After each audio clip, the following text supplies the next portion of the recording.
I'm not sure if this is a question, Angry, but one of the boys back home, Vince, asked me to say thanks for Guns N' Roses. So I'm not quite sure what that means. Yeah, that's a tricky one. That's very clever. That's when you say thanks. I mean, yeah, that was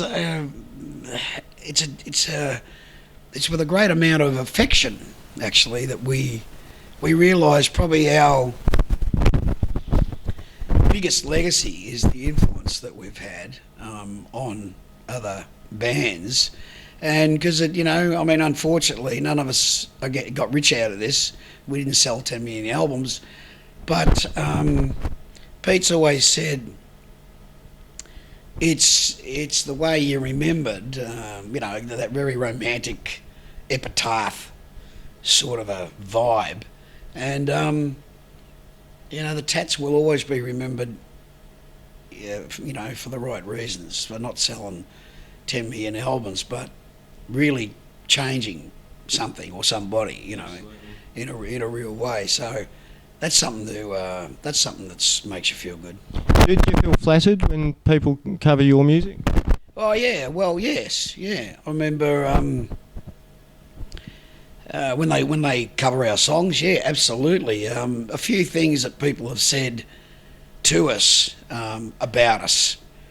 When you hear stories like a couple of the guys out of the Stones turn up and just watch the band and say, Pete's one of the most innovative slide players, and they're real. Ronnie Wood's one of the great slide players. I mean, he's my great influence. Okay. Apart from the blues slide players, that it's the reason why I wanted to form a band that predominantly had slide as its sound. I wanted to take that blues man off the stool and put him in a band, and so he wasn't just sitting there tapping his foot, and that's what brought Pete and I together, because he was looking for exactly the same thing at exactly the same time.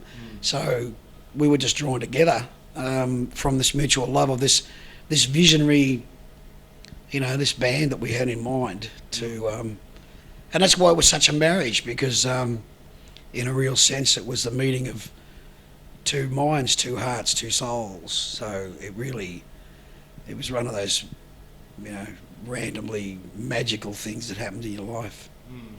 I mean, we all agree Peter Wells was a special guitarist with his distinct sort of sound. But what virtues in Pete's person did you see?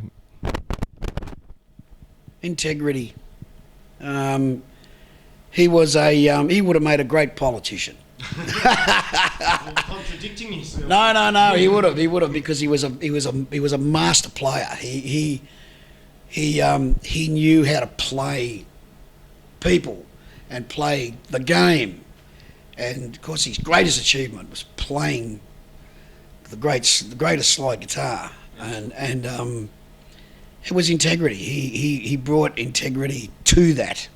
And if he flim-flammed with people in relationship, with chicks, with us in the band or whatever, it was done with integrity. He brought passion to it. He brought, so it gave it value. It gave it a priceless value. And he was a very honourable man.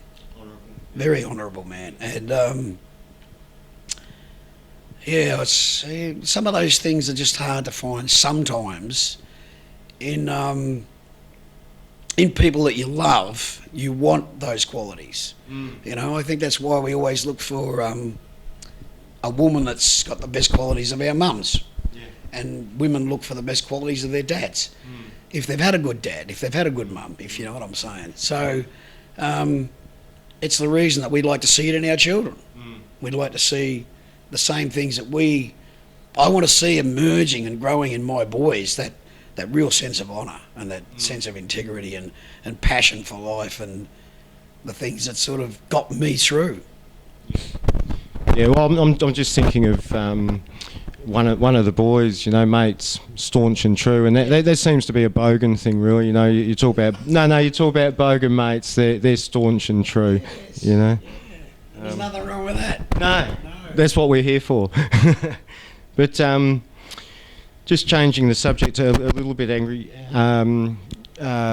Suicide City off Assault and Battery. There's a particular favourite Rose Tattoo song of mine. Yeah, really. On there. Interesting choice. No, it's a bit offbeat. Yeah. Dave's actually Juice on the Loose. Oh yes, song about masturbation. I thought it was about a goose.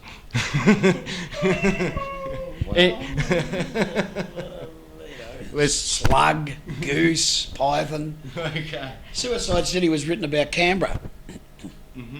I remember reading an article that Canberra was the suicide capital of Australia. Okay. It was also at the time per capita had a huge problem with alcoholism, with male violence towards women, mainly husbands and wives. It was a pressure cooker. It probably still is. But the article was saying that was very, quite damning. But the thing that struck me was Suicide City. So it was a natural, easy trigger to write a lyric. Just the phrase "Suicide City" was like, whoa, that was so heavy,